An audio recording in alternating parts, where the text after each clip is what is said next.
You are 24. Ryan grew up watching his parents count exact change at the grocery store checkout, tension quietly filling the air every single time the total came close to what was in the envelope tucked in his mother's coat pocket. That feeling never fully left him, even after the circumstances did.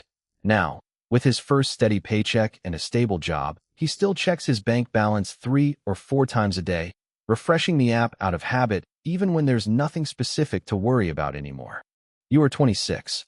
Ryan gets a raise, a real one this time, enough that he could finally relax a little and breathe easier about money. Instead, he starts buying the cheapest version of everything, even things that don't need to be cheap at all.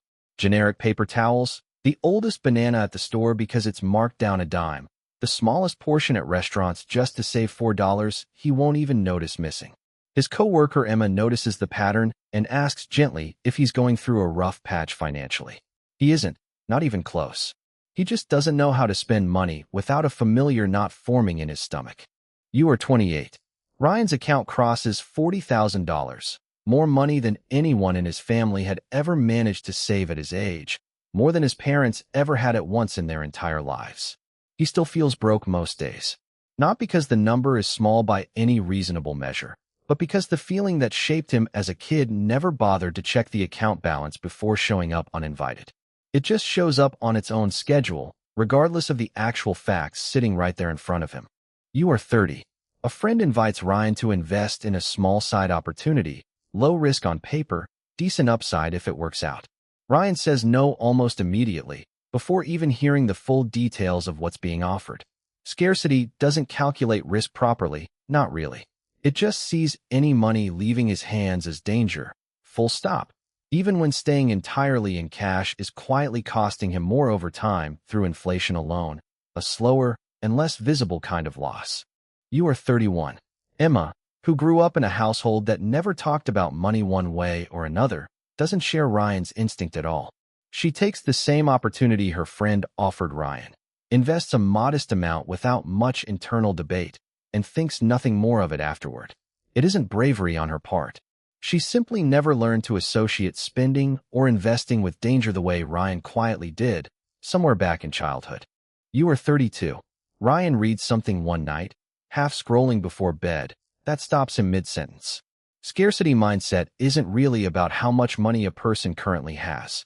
It's a leftover survival response, built for an earlier version of his life that doesn't exist anymore in any practical sense, still running in the background like an alarm that never got switched off after the actual emergency ended years and years ago. You are 33. Ryan tries something deliberately uncomfortable one evening. He orders the entree he actually wants at a restaurant instead of automatically scanning for the cheapest item on the menu. It feels almost reckless, even though it's only $12 more than his usual choice. He notices his hands are slightly tense through the whole meal, like he's done something wrong, even though nothing bad happens afterward, not that night or any night after. You are 34. Ryan starts small, one uncomfortable decision at a time, testing the edges of the feeling without overwhelming himself. He lets himself buy name brand groceries without running unit price math in his head, first out of old reflex. He takes the vacation days he's actually earned instead of hoarding them out of some vague, formless fear that he'll desperately need them later for an emergency that somehow never comes. You are 35. Ryan finally invests, a modest amount at first, in something he's actually taken the time to research properly. The morning after, he checks the account obsessively, refreshing every hour, half waiting for something to go visibly wrong. Nothing does. Slowly, over the following months, checking it stops being an anxious reflex tied to dread and starts becoming just another mundane habit, not unlike checking the weather before leaving the house. You are 37. Ryan's account crosses $310,000. For the first time in his adult life, the number and the underlying feeling finally start to roughly match up. He notices he stopped buying the cheapest option automatically without thinking. He notices he took a real, full vacation this year instead of squeezing everything into a cautious long weekend. The old alarm still goes off sometimes, unpredictably, but he's learned by now to recognize it as an old alarm from an old life, not as new information about his current one. You are 38. Emma, who never developed Ryan's scarcity instinct in the first place, actually struggles with something close to the opposite problem. She spends freely without much friction or forethought, never having developed the accidental discipline that scarcity taught Ryan alongside all that quiet anxiety. Watching Ryan's progress over the years, she eventually realizes his hardest years actually built him a kind of financial care she never had much reason to develop herself, buried somewhere underneath all that inherited fear.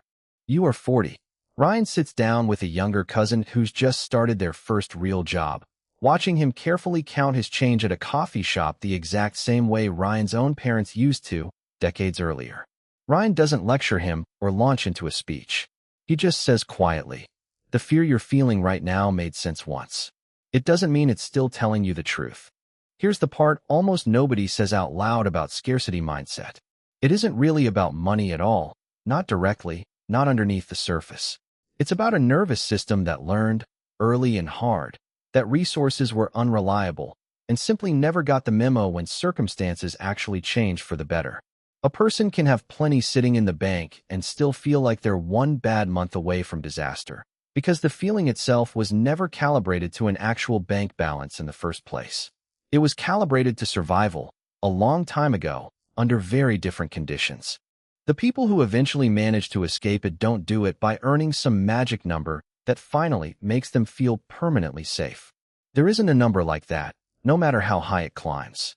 They do it instead by noticing the alarm going off in real time, checking honestly whether the danger is actually real this time, and slowly, deliberately, making one uncomfortable decision after another until the alarm gradually starts to quiet down on its own, month after month. If you've ever felt broke despite the numbers clearly saying otherwise, this is probably exactly why. It was never really about the number sitting in the account. Subscribe if you want to see exactly how to start recalibrating a mind that's still bracing for an emergency that already ended a long time ago.